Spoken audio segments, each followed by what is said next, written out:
আমাদের সেশন দুইটা পার্টে থাকবে।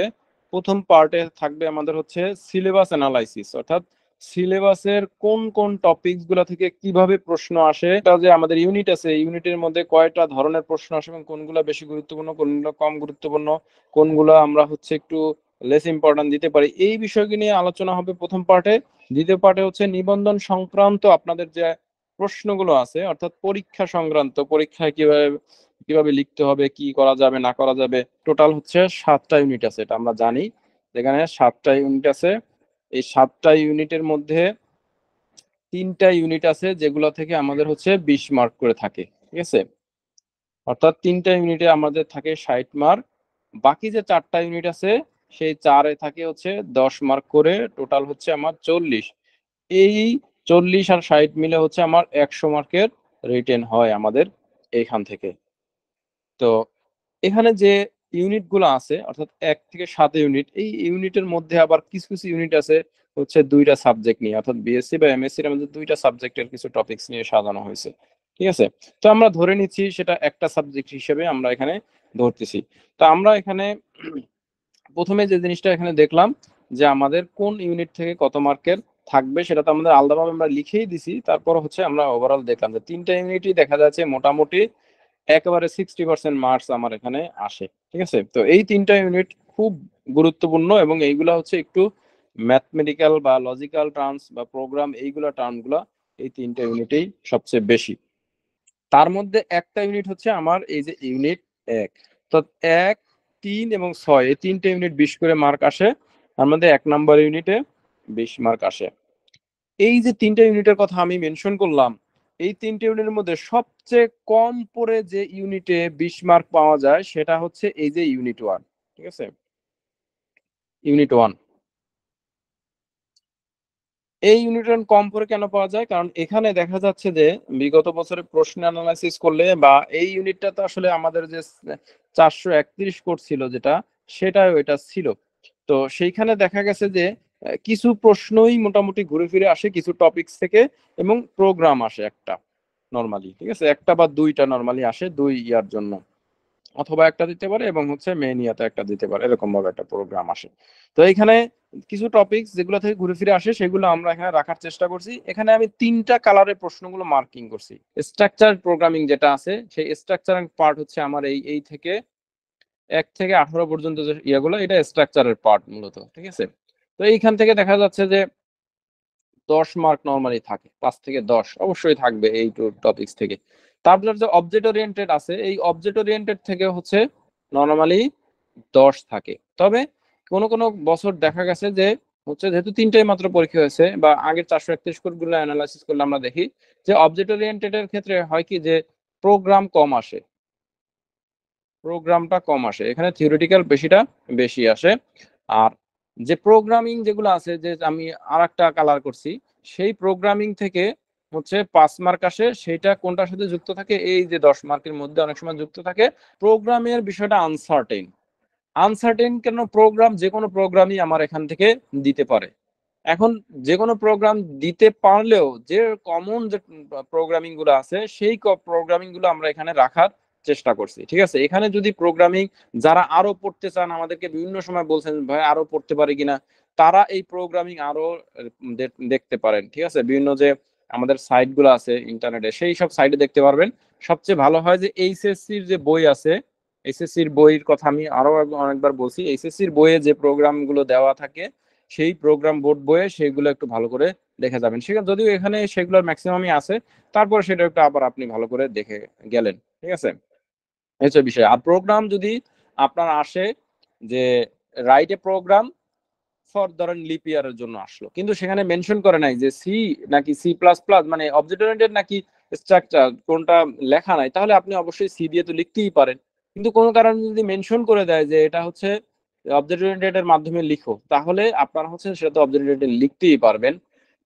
তো অবজেক্ট ওরিয়েন্টেড লেখার ক্ষেত্রে আমি আপনাদেরকে বলি, যাদের কাছে কঠিন মনে হয় অবজেক্ট ওরিয়েন্টেডটা, যেমন পার্সোনালি আমার কাছেও কঠিন মনে হয়, আমি অবজেক্ট ওরিয়েন্টেড প্রোগ্রামিং মানে সি প্লাস প্লাস বা জাভা এই দুটো শিখিই নাই, ঠিক আছে। আমি যেমন অবজেক্ট ওরিয়েন্টেড হচ্ছে পিএসপি শিখছি, ঠিক আছে, পিএসপি মোটামুটি পারি ভালো, ঠিক আছে। অনেকে আবার হচ্ছে জাভা পারেন, পাইথন পারেন, যে যেটা পারেন সেটা দিয়েই করতে পারবেন। যদিও আপনাকে মেনশন এখানে করবে না অবজেক্ট ওরিয়েন্টেড যে সি প্লাস প্লাস দিয়ে এখানে মেনশন করবেন, আপনি আপনার মতো করে লিখবেন।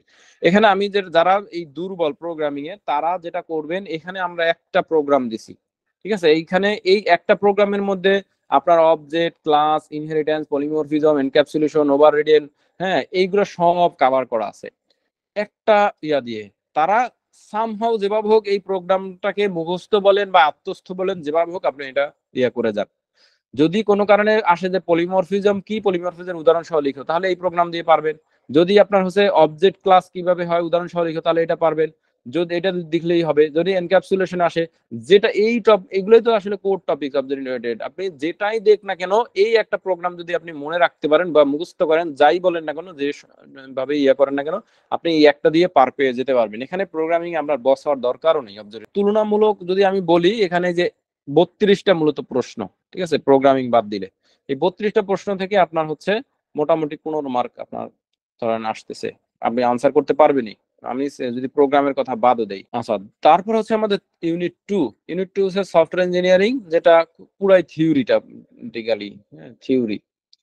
এই থিওরি এবং এখান থেকে মার্ক আসে আমার হচ্ছে 10। তিনটা ভাগে আমরা এটাকে ভাগ করতে পারি। তিনটা ভাগ হচ্ছে যে একটা যে জেনারেল থিওরি। জেনারেল থিওরি বলতে সফটওয়্যার ইঞ্জিনিয়ারিং বেসিক যে জিনিসগুলো আছে, যেমন হচ্ছে সফটওয়্যার ইঞ্জিনিয়ারিং কি, এর এসডিএলসি এর বিভিন্ন ধাপ। এই যে এসডিএলসি খুবই গুরুত্বপূর্ণ একটা জিনিস, ঠিক আছে, 16তমতে আসছিল। এসডিএলসি এর বিভিন্ন ধাপ, তারপর আছে যে কম্পাইলার ইন্টারপ্রেটার মধ্যে পার্থক্য, ইটিসি বা সফটওয়্যার কোয়ালিটি এনশুরেন্স কি, এই টাইপের যে প্রশ্নগুলো আছে এইটা, এবং নিচের দিকে আছে কিছু এই যে এটা, এই যে সফটওয়্যার মেইনটেনেন্স বা সিকিউরিটি, এগুলা। হ্যাঁ, এইগুলা থেকে দেখা যায় যে 5 মার্ক থাকে। আর এই যে টেস্টিং এবং হচ্ছে যে মডেল গুলো আছে, কোনোবার এইটা আসছে, কোনোবার এইটা আসছে, আবার কোনোবার দেখা গেছে যে এখান থেকেও 10 মার্ক আসছে, এখান থেকে দুইটা মিলেও 5 5 10 আসছে। এখান থেকে প্রশ্ন আসে না, কিন্তু এখান থেকে ছোট একটু দিয়ে দিছে, যেমন সফটওয়্যার সফটওয়্যার ইঞ্জিনিয়ারিং কি ছোট একটু দিছে, সাথে এগুলার একটা পার্ট দিয়ে দিছে, আবার এটার সাথে এটার একটা ছোট একটা মিক্স করে দিয়ে দিছে, এরকম। টেস্টিং খুবই গুরুত্বপূর্ণ। এখান থেকে টেস্টিং থেকে ধরেন যে হচ্ছে মোটামুটি যেবার হচ্ছে এখান থেকে আসে, দেখা যাচ্ছে যে টেস্টিং থেকে আসে না, আবার টেস্টিং থেকে আসলে এটা থেকে আসে না, অর্থাৎ এই দুইটার তো একটা আসবেই। কিন্তু টেস্টিং খুবই গুরুত্বপূর্ণ। এই মডেল গুলাও খুবই গুরুত্বপূর্ণ। মডেলের ক্ষেত্রে একটু আপনারা ইয়া করে যে প্রিভিয়াস প্রশ্ন দেখলে দেখবেন যে এই দেখেন 15 16 17 তিনটাই কিন্তু আসছে, ঠিক আছে। আবার এই টেস্টিং এর ক্ষেত্রে দেখা যাচ্ছে যে 15 তো আসছে, 17 তো আসছে, এবং অন্য যে 431 করে বা অন্য ইয়াতে যদি দেখেন, এই টেস্টিং থেকে প্রশ্ন আসে, খুবই গুরুত্বপূর্ণ জিনিস, ঠিক আছে। এই হচ্ছে বিষয়। তো এখানে আবার একটু মোটা দাগে বলতে হলে বলা যায় যে হচ্ছে এখানে টেস্টিং গুলো খুবই ভালো করে পড়বেন, এবার টেস্টিং আসার সম্ভাবনা অনেক বেশি। এবং সফটওয়্যারের যে মডেলটা আসছে, যেমন 17তমতে যেটা আসছে, 17তমতে এখানে আসছে এই যে দেখেন ওয়াটারফল মডেল আসছে। এই মডেলটা বাদে যেগুলো আছে, যেমন হচ্ছে আপনার এই যে অ্যাজাইল মডেল, ঠিক আছে, তারপরে রেড মডেল, স্পাইরাল মডেল, এই তিনটা মডেল একটু ভালো করে দেখে যাবেন। এইটা, এটা, এইটা, এই তিনটা ভালো করে দেখে যাবেন। ওয়াটারফল মডেলটা একটু লেস ইম্পর্টেন্ট দিয়ে দেখবেন, ঠিক আছে, এটা কম আসার সম্ভাবনা খুবই কম। এই software development agile model, red model, spiral model, এই তিনটা আসার সম্ভাবনা কিন্তু সবচেয়ে বেশি। আর টেস্টিং এর ক্ষেত্রে আমি যত টেস্টিং আছে সেটার মধ্যে যে black box testing, white box testing এর মধ্যে পার্থক্য, আর গ্রে বক্স টেস্টিং আছে, এই তিনটা টেস্টিং এর যে পার্থক্য, এই টেস্টিং এর পার্থক্যটা খুবই গুরুত্বপূর্ণ, ঠিক আছে। তারপর যে বিভিন্ন টাইপের টেস্টিং কি, এবং টেস্টিং এর বিভিন্ন পদ্ধতি ছোট ছোট আকারে পড়বেন, এইটাও খুবই গুরুত্বপূর্ণ। এবং এই যে ব্ল্যাক বক্স টেস্টিং এবং white box, grey box testing এর মধ্যে পার্থক্য, এটা খুবই গুরুত্বপূর্ণ, ঠিক আছে, হচ্ছে বিষয়। আচ্ছা, টেস্টিং এর সফটওয়্যার ইঞ্জিনিয়ারিং এর ক্ষেত্রে যদি আমরা ক্লিয়ার হয় না আপনারা, তাহলে আমরা পরের ইয়াতে যাব, টপিকসে।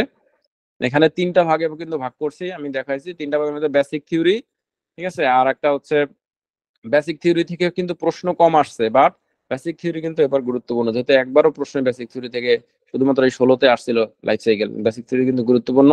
আর এখানে যে কথা ইয়েগুলো বললাম সেগুলো একটু ভালো করে জোর দিয়ে দেখবেন, ঠিক আছে। এই পড়াশি আমাদের আসল টপিকস, মানে যেটা আমাদের কাছে খুবই কঠিন লাগে, সবার কাছেই কঠিন লাগে, সেটা হচ্ছে এখান থেকে আসে 20 মার্ক, ইউনিট 3 ডাটা স্ট্রাকচার এবং অ্যালগোরিদম। এইখান থেকে 20 মার্ক আসে, কিন্তু এইখান থেকে আমাদের এফোর্ট দেওয়া লাগে হচ্ছে টোটালের উপর যদি বলি, এখানে 40% এফোর্ট আপনারা সবাই দেন, আমি দেখছি।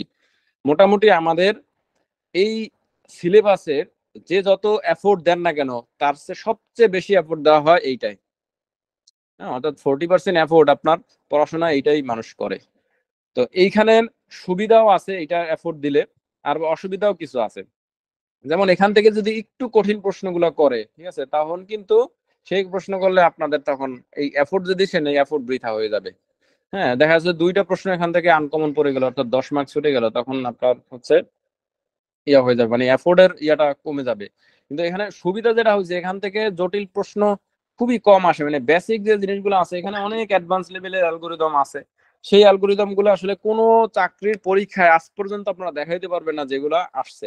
ঠিক আছে, আর শেষের দিকে যে অ্যালগোরিদম গুলো আছে, হ্যাঁ, যেমন হচ্ছে আপনাদের এই যে প্রিন্সিপাল অপটামিলিটি, তারপর আছে এই যে assembly line scheduling, matrix chain multiplication, LCS, travelling salesman, TSP problem, এইগুলা আসলে খুব একটা, তারপরে যে coin checking problem, greedy algorithm, হ্যাঁ, ন্যাপচাক অ্যালগোরিদম, এগুলো আসলে আসার সম্ভাবনা খুবই কম, খুবই কম, কিন্তু এগুলো আমরা কিন্তু সবই শিখছি, শেখার চেষ্টা করছি। অর্থাৎ এখানে যদি আমি একটু আপনাদেরকে ইয়া করি, যে প্রথম যে প্যারাটা আছে, শর্টিং, সার্চিং এবং ট্রাভার্সিং, এই তিনটা থেকে মূলত আমাদের প্রশ্ন সবচেয়ে বেশি আছে। ট্রাভার্সিং যে বিভিন্ন অ্যালগরিদমগুলো আছে, এগুলো থেকে বেশি আসে। হ্যাঁ, এই যে এইটা প্যারা, এই প্যারা, এইগুলো থেকে বেশি আসে। আর এখান থেকে যে এখান থেকে কিছু থিওরিটিক্যাল প্রশ্ন আছে, ওই যে বি টিরি, বি প্লাস, বিভিন্ন টিরির যে ইয়াগুলা, ছোট ছোট বর্ণনা, এখান থেকে আমরা দেখতে পারি। আচ্ছা, এইখানেও আমরা হচ্ছে মূলত 2টা কালারে কালার করছি। ঠিক আছে, 2টা ভাগে ভাগ করছি, 2টা ভাগে ভাগ করছি। কোনটা? একটা হচ্ছে থিওরি, আর একটা হচ্ছে যে বিভিন্ন ম্যাথমেটিক্যাল প্রবলেম, যেটা, হ্যাঁ, ম্যাথমেটিক্যাল বা লজিক্যাল প্রবলেম, যেটাই বলি না কেন। বিগত বছরে যেমন 15 বছর, 15তে যেমন একটু কঠিন প্রশ্ন আসছিল, 15-16তে, 17তে কিন্তু একেবারে বেসিক লেভেলের এখান থেকে প্রশ্ন আসছে, একেবারে বেসিক। তো এখানে আমাদের দেখলে আমরা দেখি যে থিওরিটিক্যাল যে টপিক গুলো আছে, সেগুলোর মধ্যে কিছু টপিক খুবই গুরুত্বপূর্ণ, যেগুলো ক্লাসে আমরা বারবার বলছি। যেমন ওই যে বিভিন্ন অ্যারে, স্ট্রাক, তারপরে হচ্ছে আপনার লিঙ্ক লিস্ট, এই যে জিনিসগুলো আছে, এইগুলো আমরা বলছি যে খুবই গুরুত্বপূর্ণ। তারপর হিপ ট্রি, ঠিক আছে, তারপরে যে বিভিন্ন ট্রাভার্সিং যে প্রবলেম গুলো ছিল, অর্থাৎ বিএফএস, ডিএফএস, এগুলা, বিএফএস ডিএফএস কি এবং কি, এটা তো আছে, এগুলো হচ্ছে থিওরি, বাট এই বিএফএস ডিএফএস এর ম্যাথমেটিক্যাল প্রবলেমও আছে।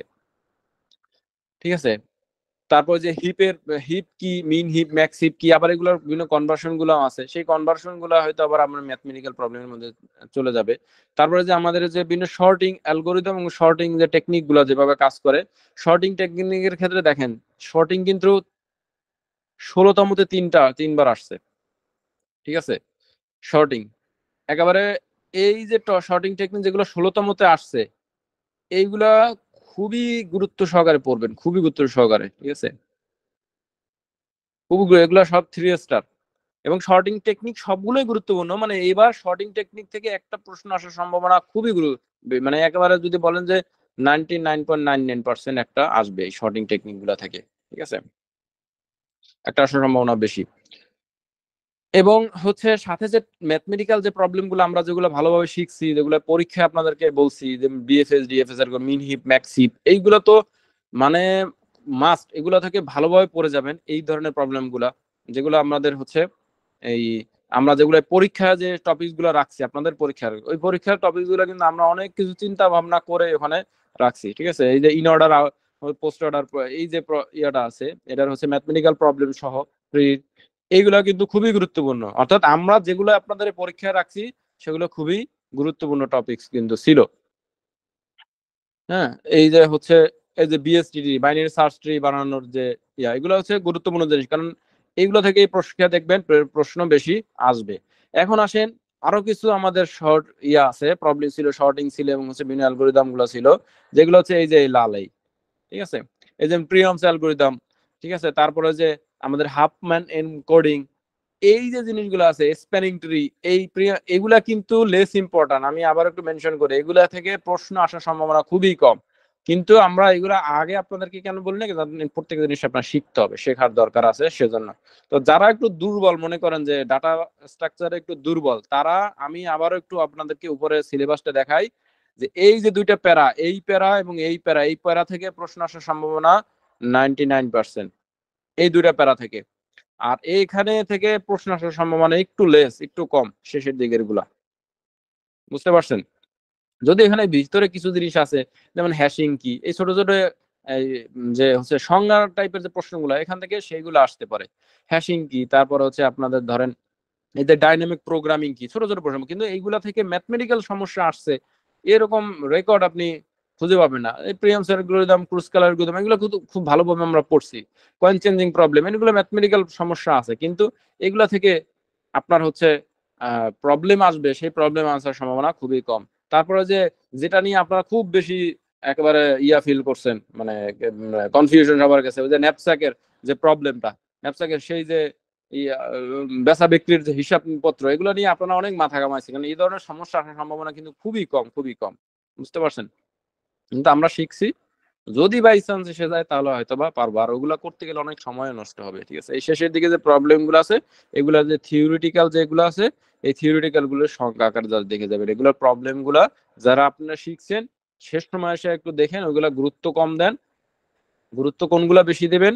গুরুত্ব আমি প্রথমে বললাম যে এই দুই প্যারার মধ্যে যেগুলো আছে সেগুলো একটু বেশি গুরুত্ব দেন। এবং আমি যেগুলো রিকল করছি, আমরা পরীক্ষাতে যেসব টপিকসে, আমি আবারও আপনাদেরকে মেনশন করতেছি, পরীক্ষাতে আমরা যেসব টপিকস নিয়ে প্রশ্ন করছি সেগুলো কিন্তু খুবই গুরুত্বপূর্ণ। ঠিক আছে, আমরা পরীক্ষায় ওই টপিকস গুলো রাখছি যেগুলো আসার মতো পরীক্ষায়, সেগুলো কিন্তু রাখছি। বুঝতে পারছেন? তো সেগুলো একটু ভালোভাবে দেখবেন। আর এখান থেকে তো বললামই, শর্টিং টেকনিক গুলো এবারের জন্য খুবই গুরুত্বপূর্ণ। শর্টিং, সার্চিং, ট্রাভার্সিং, এই তিনটার যে প্রবলেম যেগুলো আছে এগুলো সবই গুরুত্বপূর্ণ। ঠিক আছে, ইউনিট 4 হচ্ছে আমাদের সবচেয়ে কম পড়ে 10 মার্ক পাওয়ার হচ্ছে মতো ইউনিট, হচ্ছে ইউনিট 4। এইটাই হচ্ছে, আমরা যতগুলো ইউনিট আছে আমার কাছে মনে হয় এখানে 10 মার্কের জন্য সবচেয়ে কম পড়া লাগে এখানে ওয়েব টেকনোলজিসে। ঠিক আছে, তো ওয়েব টেকনোলজিসে মূলত আমরা যদি একটু দেখি যে এখানে আমি 3 ধরনের হচ্ছে কালার করছি। অ্যাকচুয়ালি এখানে 2 ধরনের পরীক্ষা আসে, একটা হচ্ছে থিওরি, থিওরি আসে, আর একটা হচ্ছে মানে থিওরি থেকে 5 মার্ক আসে, আর একটা 5 মার্ক আসে হচ্ছে আমার HTML CSS এর যে কোড, ML CSS এর কোড থেকে 5 মার্ক আসে। এই থিওরির মধ্যে আবার 2টা ভাগ আমি করছি। একটা হচ্ছে যে বলছি যে আপনাদের হচ্ছে সিকিউরিটি রিলেটেড যে থিওরি গুলো আছে, সিকিউরিটি রিলেটেড, এগুলো আমি ক্লাসেও বলছি যে যে কোনো সিকিউরিটি রিলেটেড যতই প্রশ্ন আসুক বা থাকুক, টপিকস থাকুক, সেগুলো খুবই গুরুত্বপূর্ণ। ঠিক আছে, বিগত বছরের প্রশ্ন অ্যানালাইসিস করলে দেখা গেছে যে থিওরি থেকে 5 মার্ক আসে নরমালি, HTML থেকে 5 অথবা 6ও আসে, মানে যে 4 এবং 6 কম্বিনেশন যেভাবেই আসুক না কেন এইভাবে আসে। তো HTML থেকে আবার গুরুত্বপূর্ণ হচ্ছে আমার মানে 3টা জায়গা থেকে সবচেয়ে বেশি আসে। একটা হচ্ছে টেবিল, প্রথম টেবিল, দ্বিতীয় হচ্ছে ফর্ম, তৃতীয় হচ্ছে লিস্ট। এইটা, এই 3টা হচ্ছে ভালোভাবে এইগুলোর এক্সাম্পল গুলো প্র্যাকটিস করবেন।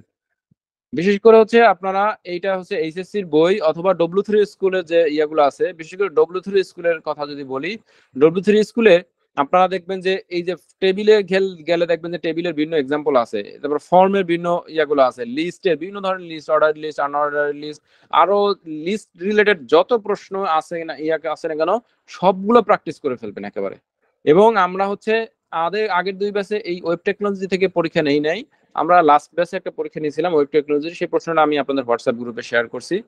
সেই প্রশ্নটাও ওখানে একটু ওইটা প্র্যাকটিস করে যায় না, ওখানে আমরা এই মোটামুটি এই যে 3 ধরনের পরীক্ষা, মানে 3 ধরনের যে জিনিস সেটা নিয়ে প্রশ্ন করছি। ঠিক আছে, থিওরির ক্ষেত্রে কথা যদি বলি, থিওরির ক্ষেত্রে বিশেষ করে মানে ওয়েবসাইটের গঠন, ওয়েবসাইটের যে বিভিন্ন স্ট্রাকচার গুলো আছে যেগুলো আমরা পড়ছিলাম, সেই স্ট্রাকচার গুলা ডাইনামিক এবং ওয়েবসাইটের যে বিভিন্ন প্রকারভেদ সেগুলা, এবং শেষের দিকে যে সিকিউরিটি যে রিলেটেড কয়েকটা প্রশ্ন আছে, এগুলো খুবই গুরুত্বপূর্ণ। ভিভিআই এগুলো ভালোভাবে দেখে যাবেন। এই সিকিউরিটি অথবা এখানে যে কয়েকটা মেনশন করলাম এগুলো থেকে দেখবেন একটা 5 মার্ক থাকছে, আর একটা বাকিটা হচ্ছে HTML CSS থেকে আসবে। অর্থাৎ এখানে খুব কম পড়ে ভালো মার্ক বা বেশি মার্ক পাওয়া সম্ভব হচ্ছে এই ওয়েব টেকনোলজিসে। এরপরে অপারেটিং সিস্টেম আসি। সবচেয়ে বেশি পড়া লাগে 10 মার্কের জন্য যেটা, সেটা হচ্ছে আমাদের এই যে অপারেটিং সিস্টেম বা ওএস। তো অপারেটিং সিস্টেমটা আজকে আমরা একটু শর্ট করে দিব আপনাদের জন্য, মানে কিছু জিনিস বলবো যেগুলো একটু লেস ইম্পর্টেন্ট দিয়ে পড়তে পারেন। আমরা 3টা ভাগে ভাগ করছি, আমরা বলছিলাম একটা হচ্ছে বেসিক থিওরি যেগুলো, ঠিক আছে, যেটা এই যে কালার করা আছে বেসিক থিওরি, যেমন অপারেটিং সিস্টেম, বিভিন্ন অপারেটিং সিস্টেমের কাজ, হ্যাঁ হচ্ছে অপারেটিং সিস্টেম কিভাবে কাজ করে, সুবিধা অসুবিধা হাবিজাবি এই যে প্রশ্নগুলো আছে এইগুলা। আর একটা হচ্ছে অপারেটিং সিস্টেমের প্রকারভেদ। ঠিক আছে, প্রকারভেদ আমি কিন্তু বলে দিচ্ছি প্রকারভেদ। একটা হচ্ছে বেসিক থিওরি, বেসিক প্রকারভেদ, আর একটা হচ্ছে যে শিডিউলিং। ঠিক আছে, আমি মুখে বলতেছি, লিখলাম না, সময় নষ্ট হয়। এই 3 ধরনের মধ্যে আমার পরীক্ষায় দেখা গেছে এই যে বিভিন্ন অপারেটিং সিস্টেম প্রকারভেদ, এখান থেকে প্রশ্ন হচ্ছে আসার সম্ভাবনা অনেক বেশি, এবং এই যে বেসিক থিওরি থেকে প্রশ্ন আসার সম্ভাবনা বেশি। শিডিউলিংটা আমরা একটু শর্ট করে দেবো, শিডিউলিং সবগুলো পড়ার দরকার নাই। ঠিক আছে, আগে আপনারা যা পড়ছেন সে পর্যন্তই, মানে এখন জাস্ট হচ্ছে একবার রিডিং করে যাবেন, এবং যে টপিকস গুলোর কথা বলবো যে এগুলো একটু ভালোভাবে পড়বেন। একটা হচ্ছে বেসিক থিওরি যেগুলো আছে সেগুলো তো সব পড়বেন, জানেন এগুলো তো সহজ, মানে মনে রাখা সহজ, অপারেটিং সিস্টেমের ফিচার কি, কিভাবে কাজ কি, বর্ণনা, এগুলো তো পারবেনই, এখানে আর শর্ট করলাম না। কিন্তু আমরা হচ্ছে এই যে প্রকারভেদের কথা যদি একটু বলি, প্রকারভেদের মধ্যে আপনারা পড়বেন যেভাবে, পার্থক্য আকারে পড়বেন, পার্থক্য আকারে। যেমন আপনি হচ্ছে base operating system, distributed operating system, এই দুইটা পার্থক্য। Multi processing operating system, multi programming operating system, পার্থক্য। Time sharing operating system, real time operating system, পার্থক্য আকারে পড়বেন। পার্থক্য আকারে পড়লে আপনি যদি এমনিও আসে তাহলেও পারবেন আশা করি। ঠিক আছে, আর আরেকটা হচ্ছে নেটওয়ার্ক অপারেটিং সিস্টেম, আলাদাভাবে যেটা বললাম, এইটা ওইগুলোর সাথে যদি ডিস্ট্রিবিউটের সাথে এটার মিল আছে অনেকটা, মানে ইয়ে আছে, তো আপনি যদি পার্থক্য আকারে পড়তে চান ডিস্ট্রিবিউটের সাথে পড়তে পারেন, বা নেটওয়ার্কটা একটু আলাদাভাবে পড়ে নিয়েন। এই হচ্ছে বিষয়। আর এখানে প্রসেসিং আছে, দুইটা প্রসেসিং আছে, পাইপলাইন এবং হচ্ছে ডিস্ট্রিবিউটেড প্রসেসিং, এই দুইটা প্রশ্ন আলাদাভাবে আমি বললাম, এই দুইটা পড়ে যাবেন ভালোভাবে। ঠিক আছে, বেসিক থিওরি যেগুলো বলছিলাম, যে বেসিক থিওরি খুব একটা কমানোর সুযোগ নাই, যেমন ওই যে ডেড লক, লাইভ লক, এগুলা, স্টারভেশন, এই ডেডলক, লাইভ লক, স্টারভেশন, তিনটা শব্দ যে মেনশন করলাম, এই রিলেটেড প্রশ্ন যা আছে সবই ভালোভাবে পড়ে যাবেন। প্রসেস কন্ট্রোল ব্লক, পিসিবি, এগুলো ভালোভাবে পড়ে যাবেন। এবং প্রসেস কি, প্রসেসের বিভিন্ন স্টেট, অনেক পড়লে শিডিউলিং থেকে অনেক পড়া যায়। শিডিউলিং থেকে ম্যাথমেটিক্যাল সমস্যা আছে, যেটা অন্যান্য চাকরির পরীক্ষাগুলোতে আসে, বুয়েট প্যাটার্নের যে পরীক্ষাগুলো আছে সেখানে এই শিডিউলিং থেকে ম্যাথমেটিক্যাল সমস্যা আসে। যেমন হচ্ছে গ্রান্ট চার্ট তৈরি করা, বা আমরা বিএসসি এমএসসি তে গ্রান্ট চার্ট, প্রথম কয়েকটা শিডিউলিং যেমন হচ্ছে আমরা রাখছি যে ফার্স্ট কাম ফার্স্ট সার্ভ, তারপরে যে শর্টেজ অফ ফার্স্ট, তারপরে প্রায়োরিটি শেডিং, আর রাউন্ড রবিন, এই খুবই গুরুত্বপূর্ণ। এই এইগুলা একটু যারা শর্ট করতে চান এখান থেকে, আমি আমারও বলতেছি, যারা শর্ট করতে চান এইগুলো একটু ভালোভাবে পড়বেন। Ratio, multi queue scheduling, multi feedback level scheduling, এগুলো লেস ইম্পর্টেন্ট। একবার করে জাস্ট এসে রিডিং করে যাবেন, যদি আসে যাতে একটু আনসার করতে পারেন এরকম। আর উপরে যে শিডিউলিং গুলো আছে, যেগুলো আমি স্টারিং মার্ক দেওয়া আছে, সেগুলো একটু ভালোভাবে পড়ে যাবেন। এগুলো আসলে এখান থেকে প্রশ্ন আসার সম্ভাবনা বেশি।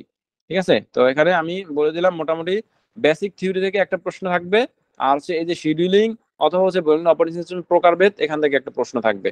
তো প্রকারভেদের মধ্যে আমি চারটার কথা বলছি, যে তিনটা আপনি হচ্ছে পার্থক্য আকারে পড়বেন, আর একটা নেটওয়ার্ক আছে, এটাও যদি ডিস্ট্রিবিউটের সাথে পার্থক্য আকারে পড়তে পারেন ভালো, পার্থক্য আকারে না পড়লে কিন্তু মনে থাকবে না। ঠিক আছে, এখানে আরো কিছু প্রশ্ন আছে একটু লেস ইম্পর্টেন্ট, যেগুলো আমরা হচ্ছে স্টারিং মার্ক কম পড়ছি, যেমন হচ্ছে এই যে শেষের দিকে, আপনারা এগুলো দেখলেই বুঝবেন যে এইগুলা চাইলে আপনারা একটু স্কিপ করতে পারেন। মানে স্কিপ করা বলতে এটাই মিন করতেছি আমি, যে রিডিং পড়া। ঠিক আছে, রিডিং, একবার রিডিং পড়ে যাবেন। কোনো কারণে যদি এসে যায়, মানে কোনো কারণে যদি মনে করে যে একটু এখানে ইয়ে করবো, তখন যাতে একটু লিখে দিয়ে আসতে পারেন, মানে 100 মার্ক আনসার করার জন্য যেভাবে লেখা যায় সেটা। আর যেগুলা এরপরে আরো একটা সব বড় একটা ইয়ে আছে, ইউনিট 6, যেটা মার্ক হচ্ছে 20। এখান থেকে 20 মার্ক হলেও এখানে কিন্তু অনেক পড়া, কিন্তু এখান থেকে আমরা কিছু জিনিস একটু শর্ট বা বাদ দেওয়ার চেষ্টা করব, যেখান থেকে এগুলা কম, মানে রিডিং পড়তে পারেন। বাদ দেওয়া বলতে আবারও মিন করতেছি, রিডিং পড়তে পারেন। এখান থেকে আমরা যদি দেখি, পরীক্ষায় প্রশ্ন আমরা হচ্ছে 3 ভাগে এখানে মূলত ভাগ করছি। 3 ভাগে ভাগ করছি কি, যেটা হচ্ছে যে বেসিক থিওরি 2 ভাগে ভাগ করছি আবার। বেসিক থিওরি এখানে মূলত হচ্ছে ডাটা মাইনিং এর কিছু ইয়া ছিল, পার্ট ছিল, মানে অ্যাডভান্স লেভেলের কিছু ডাটাবেজের ইয়া ছিল, সেইগুলা বেসিক থিওরি থেকে আমি আলাদা করে দিয়েছি, যেটা এই যে শেষের দিকে যে প্রশ্নগুলো আছে বইয়ে। ঠিক আছে, সেগুলা। এবং এখানেও কিন্তু সিকিউরিটি রিলেটেড বিষয় আছে, তো এই যে জিনিসগুলো আছে। ঠিক আছে, এইগুলো একটু ডাটা মাইনিং এর পার্ট গুলো, এগুলো লেস ইম্পর্টেন্ট, এগুলো বলছি। আর এখানেও সিকিউরিটি রিলেটেড বিষয় আছে। সিকিউরিটি মানেই ভিভিআই, সিকিউরিটি মানেই খুবই গুরুত্বপূর্ণ। উপর দিয়ে এখানে ডাটাবেজের যে বেসিক যে ইয়াগুলো আছে, অর্থাৎ যেমন হচ্ছে আপনার আরডিবিএমএস কি, আরডিবিএমএস এর বিভিন্ন হচ্ছে সুবিধা অসুবিধা, তারপর হচ্ছে আমার ডাটাবেজ এবং ফাইল সিস্টেমের মধ্যে যে পার্থক্য, এগুলো ইয়ার ডায়াগ্রামের রিপ্রেজেন্টেশন, ম্যাপিং কার্ডিনালিটিস, এই যে জিনিসগুলো আছে, এগুলো গুরুত্বপূর্ণ জিনিস, এগুলো স্টারিং মার্ক করা আছে, আপনারা নিজেরাই বুঝবেন। নর্মালাইজেশন গুরুত্বপূর্ণ জিনিস, নর্মালাইজেশন নিয়ে এখানে অনেকগুলো প্রশ্ন দেওয়া আছে, এই যে এই পর্যন্ত যে প্রশ্নগুলো দেওয়া আছে নর্মালাইজেশন নিয়ে, এগুলো তো পড়বেন। বিভিন্ন প্রকার কি, খুবই গুরুত্বপূর্ণ জিনিস, কি গুলা একেবারে হচ্ছে আপনার মানে মুখের গোড়ায় থাকতে হবে। কিগুলো আমি এই ক্লাসটা আমি নিছি, কিগুলো করে একটু ভালোভাবে বুঝবেন আর কি। এখানে আমাদের অনেকগুলো কি দেওয়া আছে, প্রাইমারি কি থেকে শুরু করে সেই যে আমাদের হচ্ছে আর্টিফিশিয়াল কি পর্যন্ত মাঝখানে যতগুলো কি আছে এগুলো একটু ভালোভাবে এক্সাম্পল সহ বুঝবেন, উদাহরণ সহ। এটা খুবই গুরুত্বপূর্ণ জিনিস। ইয়ার ডায়াগ্রাম খুবই গুরুত্বপূর্ণ জিনিস, ঠিক আছে। এরপর এই যে ডিএমএল, ডিসিএল, হ্যাঁ টিসিএল, এগুলোর যে পার্থক্য একটা পড়লেই আশা করি আপনারা সবগুলো পারবেন, ঠিক আছে। ইন্ডেক্সিং শর্টিং খুবই গুরুত্বপূর্ণ জিনিস, এখানে মার্ক করা আছে ইন্ডেক্সিং শর্টিং। এরপর আমরা আসি এখান থেকে মাস্ট বি এসকিউএল এর কোয়েরি একটা থাকবেই। এসকিউএল এর কোয়েরির মধ্যে কিছুর কথা যদি আমি মেনশন করি আলাদাভাবে, যেমন আপনারা স্কুল রিলেটেড যত কোয়েরি আছে, জয়নিং খুবই গুরুত্বপূর্ণ জিনিস, জয়নিং, ঠিক আছে। জয়নিং, আচ্ছা আপনারা হচ্ছে জয়নিং নিয়ে যে আমাদের একটা প্রশ্ন আসছিল 15তমতে, যে বার্গার তারপর 3টা টেবিল নিয়ে জয়নিং এ ছিল, এটার সমাধান কিন্তু আমি শেষে সমাধান করে দিয়েছি। এটা আমাদের বইয়ে ছিল না, যদিও এইটা আসলে প্রিভিয়াস প্রশ্ন রিপিট হবে না, তারপর আপনারা চাইছিলেন এই দুটো একটা সমাধান করে দিয়ে দিছি, যেটা বইতে নাই, বাট আমি আলাদাভাবে দিছিলাম গ্রুপে, আপনারা পাইছেন কিনা। না পাইলে আবার ইয়া করেন, আমরা কোনো গ্রুপে মিসিং থাকলে, যেহেতু এখানে 3টা ব্যাচই আছেন, সেটা আমরা আবার দিয়ে দিব, ঠিক আছে। নর্মালি ক্লাসরুমে আর যাদের ফেসবুক তার দুইটাই দেওয়া ছিল। এই হচ্ছে বিষয়। জয়েনিং এর কোয়েরি গুলো গুরুত্বপূর্ণ, এবং হচ্ছে যে বিভিন্ন ডাটা রিট্রাইভের যে কমান্ড গুলো আছে, সিলেক্ট স্টেটমেন্ট যেগুলো আছে আমরা বলি, যে সেই স্টেটমেন্ট গুলো খুবই গুরুত্বপূর্ণ। এখান থেকে প্র্যাকটিস করার জন্য আপনারা এসএসসি বইয়ের ইয়াগুলো দেখতে পারেন একটু। হ্যাঁ, আর হচ্ছে W3 স্কুল আমি মেনশন করছিলাম, W3 স্কুলের যে কোয়েরি গুলো আছে লিস্টে একেবারে ইয়া করা, সেগুলো আমাদের বইয়েও আছে, তারপর ওখান থেকে কিছু প্র্যাকটিস করতে পারেন, ঠিক আছে। হচ্ছে বিষয়। আর আপনারা যারা স্কিপ করতে চান কিছু, তারা হচ্ছে এই যে এখান থেকে কিছু জিনিস বেসিক কয়েকটা জিনিসের যে শর্টকাট, যেমন ডাটা মাইনিং, ঠিক আছে, এগুলা কি দুই একটা জিনিস একটু পড়তে পারেন। আর যেগুলো আছে এইগুলা হচ্ছে প্যারালাল সেন্ট্রালাইজ ডাটাবেজের যে সিস্টেম, এইটা একটু পড়তে পারেন। আর এখানে কিছু জিনিস আছে এগুলো বাদ দিতে পারেন, যে ডিসিশন ট্রি, এগুলো হাবিজাবি কিছু আছে, এগুলো বাদ দিতে পারেন, লেস ইম্পর্টেন্ট, ঠিক আছে। তারপরে এইগুলো লেস ইম্পর্টেন্ট। এই ও ডাটা মাইনিং এর, খালি ডাটা মাইনিং কি, ডাটা ওয়্যার হাউজিং এর যে সংজ্ঞা টাইপের যেগুলো আছে সেগুলো একটু দেখে যাবেন। এগুলা হচ্ছে এই যে এইগুলা হচ্ছে লেস ইম্পর্টেন্ট জিনিস, ঠিক আছে, এই প্রশ্নগুলো। আর তারপর এখানে আরো কিছু আছে জিনিসগুলো হচ্ছে এইগুলা গুরুত্বপূর্ণ, যেমন হচ্ছে মানে সিকিউরিটির সাথে সম্পর্কিত বলা যায়, যেমন ডাটাবেস রিকভারি, ব্যাকআপ, ফেইলিউর, এইগুলো আছে ডাটাবেস সিকিউরিটি, বিদ্যুতে করণীয়, এইগুলা সব সিকিউরিটি রিলেটেড। এগুলো তো বলছি একবার যে খুবই গুরুত্বপূর্ণ, সিকিউরিটি মানেই গুরুত্বপূর্ণ এখান থেকে, বুঝতে পারছেন। তাহলে আমরা মোটামুটি বাদ দিলাম কি, বাদ দিলাম হচ্ছে এই যে ডাটা মাইনিং এর অ্যাডভান্স লেভেলে কিছু জিনিস আছে, এগুলো আমরা একটু বাদ দিয়ে দিলাম, যেগুলা ইয়ে করার দরকার নাই। আর 17তমতে যে টপিক গুলো আসছে, যেমন যে ম্যাপিং কার্ডিনালিটিস, এটা একটু লেস ইম্পর্টেন্ট দিয়ে পড়বেন, কারণ বিগত বছরে দেখা গেছে এরকম আসলে রিপিট এখন পর্যন্ত হয় নাই, মানে ইমিডিয়েট রিপিং হয় নাই, বাট আগের গুলো হয়েছে। বিশেষ করে 16তমতে যেগুলো আসছে সেগুলো একটু বেশি গুরুত্বপূর্ণ, 16তম 15তমতে। হুম, এই হচ্ছে বিষয়। তো এখানে মোটামুটি এখানে এসকিউএল এর থেকে, এসকিউএল কোয়েরি থেকে ধরেই নেন হচ্ছে মোটামুটি 8, অনেক সময় 5 থেকে 8 10 পর্যন্ত থাকতে পারে, মানে অনেক সময় 10ও দিছে। ছোট একটা কোয়েরি দেখা যাচ্ছে 10 মার্ক দিয়ে দিছে, একটা টেবিল তৈরি করা এবং একটা কোয়েরি মাত্র, একটা সিলেক্ট স্টেটমেন্ট 10 মার্ক।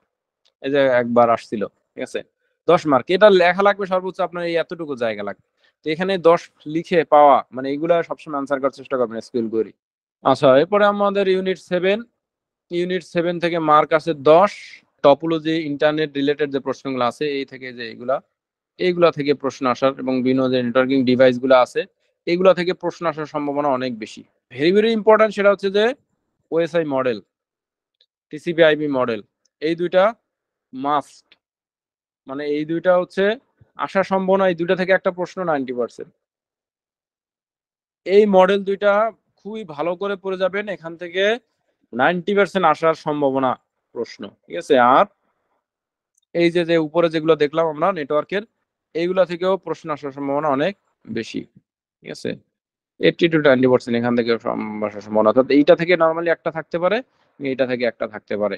আর এখানে আইপি রিলেটেড ম্যাথ আছে, এটা আলাদা মার্কিং করছি, কারণ এখানে সাবনেটিং ছিল। সাবনেটিং থেকে অলরেডি একবার একটা প্রশ্ন আসছিল, হ্যাঁ, যে কতগুলো আইপি অ্যাড্রেস, তো একটা আসলে পড়লেই মোটামুটি আপনাদের ওই, যেহেতু ওই ম্যাথ গুলো একরকমই, অর্থাৎ সাবনেট মাস্ক বের করা বা কতগুলা সাবনেট হবে, প্রত্যেক সাবনেটে কতগুলো আইপি হবে, এই ধরনের প্রশ্ন এখান থেকে আসতে পারে। তো সেগুলো আসলে আপনারা আশা করি পড়লে এখান থেকে পারবেন, মানে যদি একটা ভালোভাবে পড়েন, বিশেষ করে ক্লাস সি এবং ক্লাস বি, এই দুইটা সাবরিডিং গুলো দেখে যাবেন, ক্লাস বি এবং ক্লাস সি সাবরিডিং যদি দেখতে চান। ঠিক আছে, এখানে যে ছোট ছোট জিনিসগুলো যেমন আরআইপি, ওএসপি, ঠিক আছে, বিজিপি, এগুলো সংজ্ঞা টাইপের দেখতে পারেন। ঠিক আছে, এগুলো একটু সংজ্ঞা টাইপের জিনিসগুলো দেখে যাবেন। এইখান থেকে যেমন রাউটার চিত্র সহ গঠন, এগুলো আসার সম্ভাবনা খুবই কম আর কি। আচ্ছা, আমরা এখানে যে প্রশ্নগুলো করা হয়েছে সেগুলো একটু আগে আনসার করে, যেহেতু এগুলো অনেক আগে আমরা কারোর সাথে, আমাদের যারা প্রথম ব্যাচ ছিলেন তাদের সাথে সেই নভেম্বর মাস থেকে আমাদের শুরু হয়েছে কার্যক্রম, আবার কেউ কেউ হচ্ছে বেশ কিছুদিন আগে হয়েছে অ্যাড হয়েছেন। তো এই যে দীর্ঘ একটা জার্নি, অনেক সময় হচ্ছে অনেক বিষয় আপনাদের সাথে মতানৈক্য আমাদের হয়ে গেছে বা হতেই পারে, আসলে এটা আসলে মানুষের সাথে মানুষের হয়। তারপরও আমি আপনাদেরকে আসলে আমাদের সকল স্যারদের পক্ষ থেকে আন্তরিকভাবে, যদি এরকম কোনো বিষয় হয়ে যায় আপনাদের সাথে, যে বিষয়টা আসলে আপনারা মনে কষ্ট পাইছেন বা আমরাও কোনোভাবে হয়তো বা বিষয়টা অন্যভাবে নিছি, তাহলে আমাদের পক্ষ থেকে আসলে আপনাদের কাছে আন্তরিকভাবে দুঃখ প্রকাশ করছি। আমরা আমাদের সর্বোচ্চটা দেওয়ার চেষ্টা করছি আপনাদেরকে।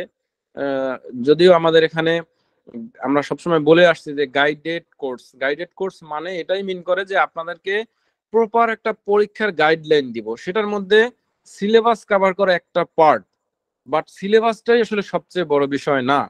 হ্যাঁ, যে আমরা হয়তো সিলেবাসটাকেই বড় করে দেখি, যেমন আমরা এই টপিক্সটা বুঝলাম না বা এই টপিক্সটা বুঝলাম, এই টপিক্সে আরো বোঝার আছে বা এই টপিক্সে কি প্রশ্ন আসবে, এইটা গুরুত্বপূর্ণ, এটা অবশ্যই পরীক্ষা আমাদের লিখতে হবে, এটা গুরুত্বপূর্ণ, বাট এর চেয়ে অনেক বড় বিষয় কিন্তু আমাদের আছে, যে বিষয়গুলো আমাদের চলে আসছে। পরীক্ষা কি করব কি করব না, পরীক্ষা হলে কি ম্যান্ডেটরি বিষয়গুলো কিন্তু করা না, যেমন আপনারা অনেকেই পেন্সিল ব্যবহার করতে চান, আমি বললাম যে পেন্সিলে আলাদা কোনো মার্ক ক্যারি করে না আপনারা, বা কিভাবে প্রশ্নের মার্কিং গুলা ব্ল্যাক পেন দিয়ে করবেন নাকি, এগুলো নিয়ে অনেক আলোচনা কিন্তু আমাদের চলে আসছে, যেগুলা ছোট ছোট বিষয় হলো, এগুলো কিন্তু অনেক বড় ভূমিকা রাখে। তারপরে আমাদের পড়াশোনার স্টাইল বা পড়ার স্টাইল, অনেকে পার্সোনালিও আমাদেরকে ফোন করে জিজ্ঞেস করেন, ভাই মনে থাকতেছে না, কি করব কি, তখন আমরা পার্সোনালি কিছু পরামর্শ দেওয়ার চেষ্টা করি বা দেই।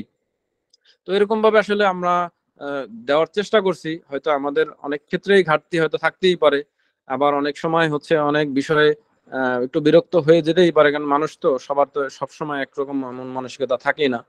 তো সেই বিষয়গুলো আপনারা একটু ক্ষমা সুন্দর দৃষ্টিতে দেখবেন। আর সবচেয়ে বড় বিষয় হচ্ছে যে আমাদের প্রিভিয়াস যা হয়েছে কি হয়েছে না সেটা বিষয় না, বিষয় হচ্ছে আপনারা সবাই ভালো পরীক্ষা দিবেন। এটা আপনাদের সবার প্রতি আমাদের একরকমই হচ্ছে মনোবাসনা, আমার কারোর জন্য স্পেশাল আলাদা কোনো বিষয় নাই, সবাই ভালো করবেন। আমাদের আশা রাখি যে এখান থেকে যারা যদিও সবাই হবেন এটাই স্বাভাবিক, অনেকে হয়তো বা মানে আসলে ওই জাস্ট কোর্সে ভর্তি হয়েছে, ক্লাসও করেন, এরকম অনেক মানুষ আছে, কিন্তু যারা এফোর্ট দিচ্ছেন, যারা পরিশ্রম করছেন, সেই পরিশ্রমের মূল্যায়ন পাবেন। কারণ আল্লাহ কখনোই পরিশ্রমীদেরকে নিরাশ করেন না। মেধাবীরা হচ্ছে ব্যর্থ হতে পারে, বাট কোনো পরিশ্রমীরা কিন্তু ব্যর্থ হয় না। এই যে কোনো পাবলিক পরীক্ষার কথা বলেন, পরিশ্রমীরাই সবচেয়ে বেশি সফল। সেটা বিসিএস থেকে একেবারে ছোট একটা যে কোনো গ্রেডের 18 গ্রেডের চাকরি বলেন না কেন, সবসময় পরিশ্রমীরাই সবচেয়ে বেশি সফল হয়। তো আপনারা যে কয়দিন আছে, আপনাদের মেধাকে সর্বোচ্চ ইউটিলাইজ করেন। পড়াশোনাটা অ্যাটলিস্ট হচ্ছে যতটুকু করা যায় আর কি, মানে আপনি মানে আপনার লাইফে যতটা পড়াশোনা করছেন, সেই লাইফের পড়াশোনাটাকে একটু প্লাস করে, একটু বেশি করে, যাতে এই পরীক্ষাটা আপনার পাশ করতেই হবে, 100 মার্কের আনসার করতেই হবে, এরকম একটা পোষণ করেন। যদি এরকম হচ্ছে একটা ইচ্ছা পোষণ করেন এবং সে অনুযায়ী কাজ করেন, আশা করি আপনারা সবাই সফল হবেন। এবং এতটুকু বিশ্বাস রাখেন, চাকরি কততে হবে না হবে এই ক্যালকুলেশন গুলো বাদ দেন, পাশ করলেই চাকরি হবে, এতটুকু চিন্তা রাখেন। শুধু মাথায় রাখেন যে পাশ করলে চাকরি হবে, পজিটিভিটি রাখেন, আর সেই অনুযায়ী একটু পড়াশোনা করেন, ইনশাল্লাহ ভালো কিছু হবেই। ঠিক আছে, আর আপনাদের প্রত্যেকের সাথেই আমরা আবার এরকম লাইভে কথা বলতে চাই আপনাদের ভাইবার প্রিপারেশন নিয়ে। যদিও রিটেনটা সবচেয়ে বেশি গুরুত্বপূর্ণ আমাদের নিবন্ধনের জন্য, তারপরও ভাইভাতে আপনারা যাতে সর্বোচ্চ ভালো করতে পারেন, ভাইবা নিয়ে কোনো টেনশন করতে হবে না, সেটা যা দরকার সেটা ইনশাল্লাহ আমরা আপনাদেরকে সেই সাপোর্ট বা গাইডলাইন ইনশাল্লাহ দিব। ঠিক আছে, এখন আগে রিটার্নটা ভালো করে আসেন, প্রত্যেকেই সেই লাইভে যুক্ত থাকবেন বলে আমি বিশ্বাস করি, প্রত্যেকে এখানে সফল হবেন বলে আমি সেই দোয়া এবং বিশ্বাস রইল। আপনারা আমাদের জন্য দোয়া করবেন। আর আমার পার্সোনালি সব স্যারদের পক্ষ থেকে এবং আমি পার্সোনালি সবাইকে অন্তঃস্থল থেকে দোয়া করি, সবার জন্য শুভকামনা থাকলো। ঠিক আছে, সবাই ভালো করবেন, ভালো থাকবেন, আর আমাদের জন্য দোয়া করবেন। আপনাদের জন্য দোয়া রইল।